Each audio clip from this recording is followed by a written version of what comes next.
Hi guys, welcome back to the channel. Today I'm going to be installing a rollback cover on this 2015 Sure-Trac dump trailer.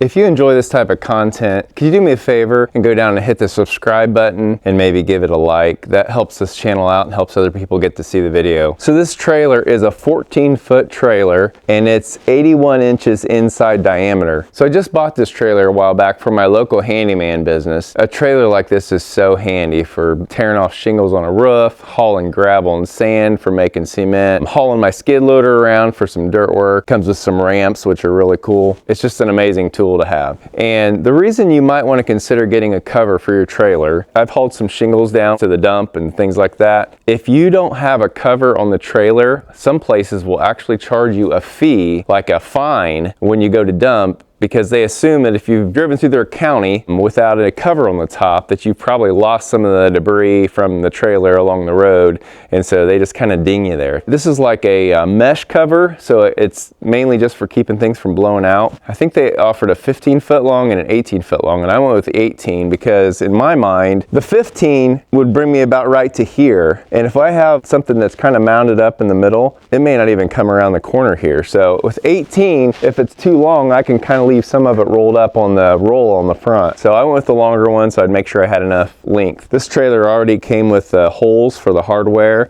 I ordered my cover from Mighty Products, and I will leave a link in the description of this video for their website. They have all kinds of like hauling related chains and tie downs and chocks, just about everything you can imagine. This video is not sponsored by them. That's just where I got this cover and some other things for this trailer. So I'm going to be showing you what came in the box and then showing you how I go about assembling it. You definitely don't want to order a tarp that is wider than the inside diameter, otherwise you're going to have problems on the outside with it rubbing and bunching up. So this is what comes in the box. These are the mounting brackets that go on the sides, and tarp straps for the back, rope hooks here for the back, and this thing here actually has like a gear on it, so that tarp you can actually cinch it up so it won't keep unraveling. Super nice. And then I think we have to adjust our length a little bit. This is a kind of like a universal length here that you can shorten, and it came with some directions. Comes with a nice crank handle, and this is used to pull the tarp back as you pull it back over your debris, whatever you have in here.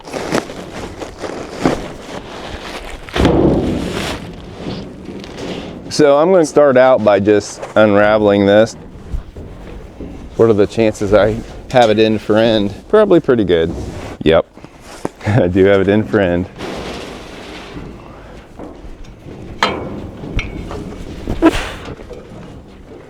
The purpose of this is just basically to keep stuff from blowing out. It's not to keep the rain off or anything like that. So this is the bracket that it comes with, and this is so no matter what kind of trailer you have, you can mount this anywhere. It comes with screws. All you have to do is decide where you want your tarp, drill your holes, and steel's already here ready to mount. However, this is a Sure-Trac trailer, and it looks like they already came with predetermined holes already drilled in here that match these bolts right here. So I think I can take this hardware off of this bracket here and just screw it directly to this, so I don't have to use this bracket or drill extra holes in here because they're already in here. So I'm going to take this apart and install these on here and see how everything comes out. Hopefully I'm right.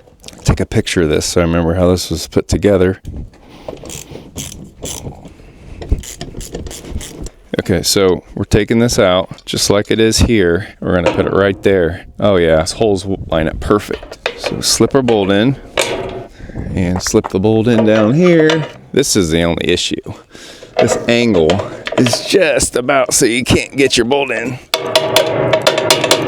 It's extra long because of the spring mechanism that attaches to it. I think if I just screw that in, it'll kind of work its way in. It's just about there. There we go. So now we can put our bearing on.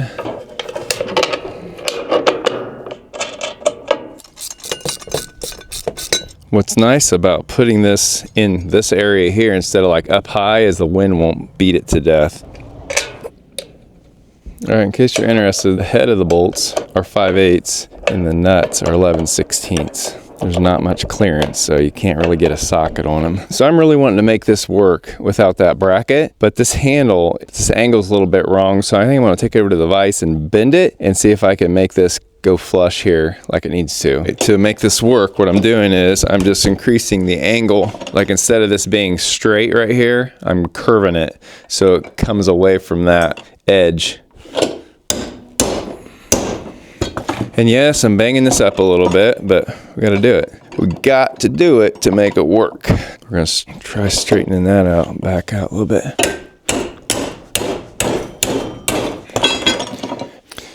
Yeah, now hopefully, I think we're missing now. So we're gonna get it together and see how it all comes out. Okay, you have to have this bushing in the middle of your washer, and then your lever over all that.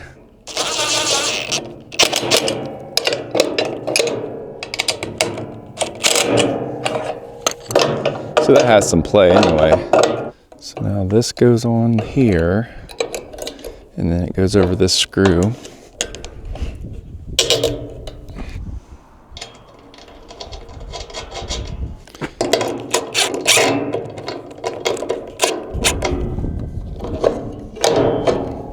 If you didn't have a Sure-Trac trailer with the holes already in it, you could take this plate with the bearing already mounted to it. You know, you wouldn't have these holes here. So you would just find a spot, mount your bracket, the same on both sides, so that your roll tarp lines up. This already had holes in it. So I was determined to use them because it's already there, and then my tarp will sit down in there. So I gotta take this one apart so I can do the same thing on the other side.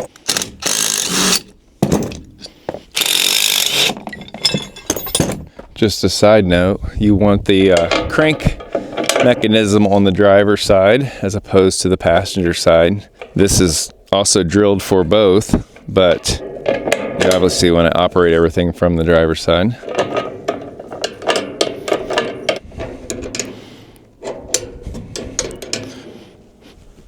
Okay, so we got the bearings mounted up front there, and now we're going to start working on the roller here. I'm going to take this center piece and put it in here. It slides inside. I'm going to show you something. So if I take this, if I set it up here on my dump trailer, you see how it's overlapping on the sides and it's no space in the middle. Since this won't fit in between here, we're gonna have to cut it off equally on both sides so that we have some adjustment so we can fit in between up there. So I'm gonna cut about 1 inch off of each side. I'm just gonna use a plain old everyday hacksaw for this.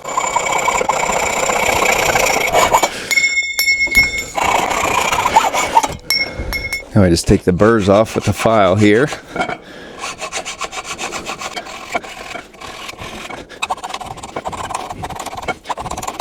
These have like a plastic coating, you can get rid of that.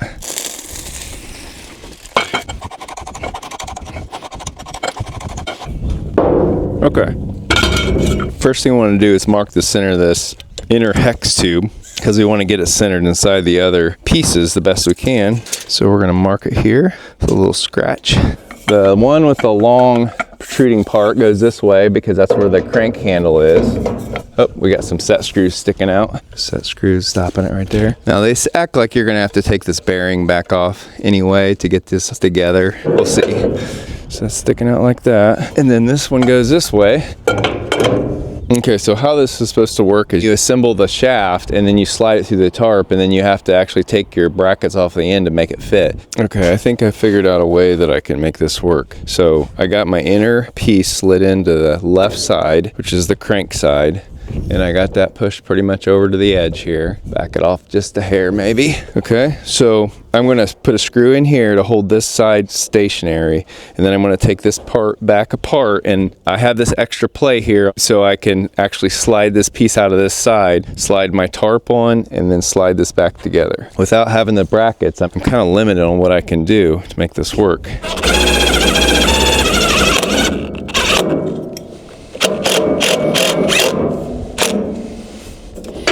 Now I can take this side, slide it this way, slide it apart, and slide my tarp on. The trick will be getting this together. Actually, I might want to put this together while I'm putting my tarp on.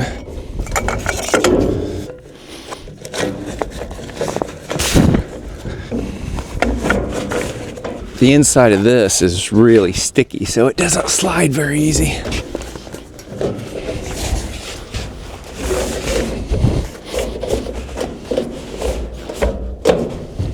There we go. Now I can just slide this shaft back in here where it belongs. All right, we're gonna screw this tarp down, and I feel like I might be missing a washer because there's 5 grommets and I only have 4 washers. So we're gonna center this thing. Before we start screwing this in, we're gonna tighten down the set screws on the end so that it keeps the shaft where we want it.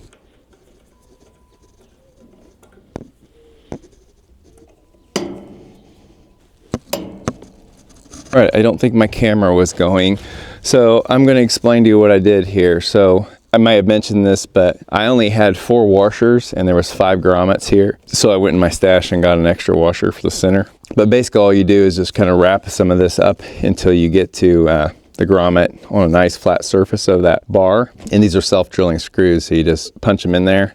I would just recommend make sure you get all these screws on the same flat so that your tarp is all straight. And honestly, they're kind of hard to get in there, so if you have 2 people, it might be nice to kind of have somebody hold it. And I would even pre-drill these with a little tiny pilot drill because they were pretty hard to get through there. It's a pretty good size self-tapper. But anyway, I got this centered and I got them all in. So now I'm ready to go on the outside and finish things up. So now we're just installing the sprocket here. And this is what is gonna keep this tarp in place. So we just get it on there and put these set screws in. It can slide right up against your bearing. That's where your lever stops that from spinning like that. And then we take our crank here, put it on here, and slide the bolt through here. I think that is all the stuff that goes onto that roller. All right, let's see how it does.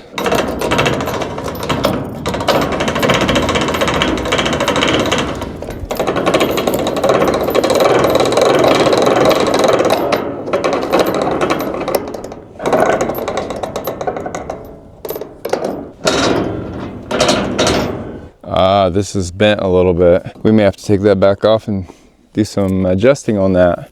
I thought it looked a little cocked. I noticed when I put this on here at first that it kept hitting this bearing, and I wondered why. It's because it's twisted and it kind of came that way. So it needs to be pulled this way to straighten up so it fits that right square. So we're going to have to pop the spring back off. There we go.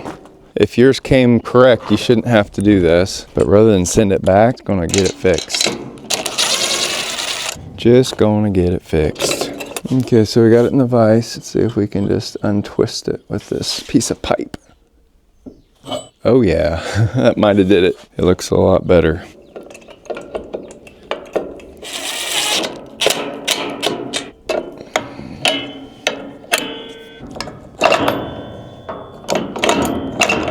All right, now, I mean, that is not like super stuck in that position, but it does keep it from just spinning freely. Wish it was a little bit more sure.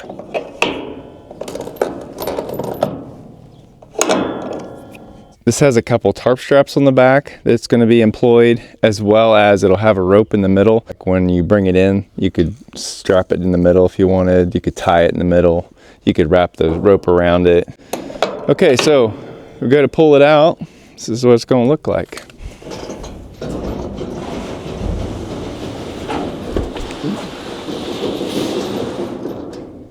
Of course, we'll have the doors shut with our load.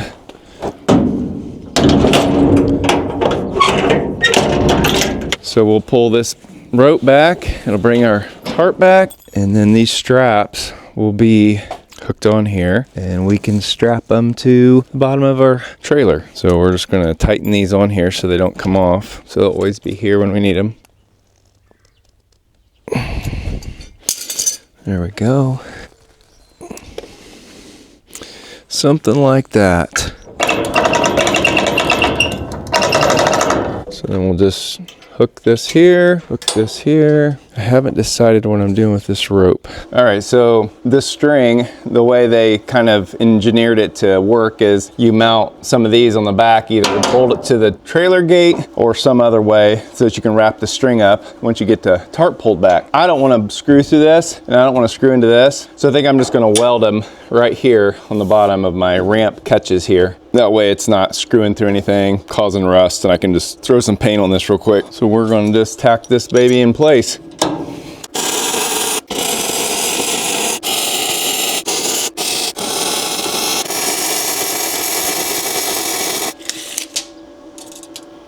About 12 inches.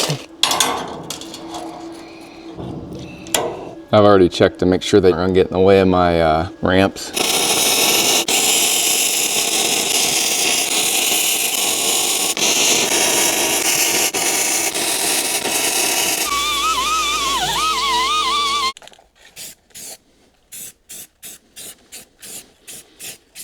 Put a little paint on it, prevent some rust.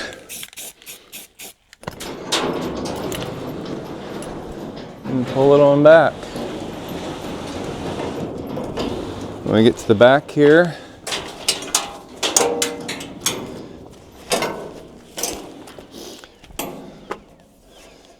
we'll hook our tarp straps down there. We're going to tighten it up front, so we're going to just kind of drop that tarp over there for any, load that we'd have there. And then we're going to take this line here and we're going to use these hooks to hook all this rope up. And we're going to tighten our tarp back up. So it looked something like that. The rope's helping secure the back of it. Tarp straps are holding it down. Hope you guys got something out of this today. Until next time, good luck with all your projects.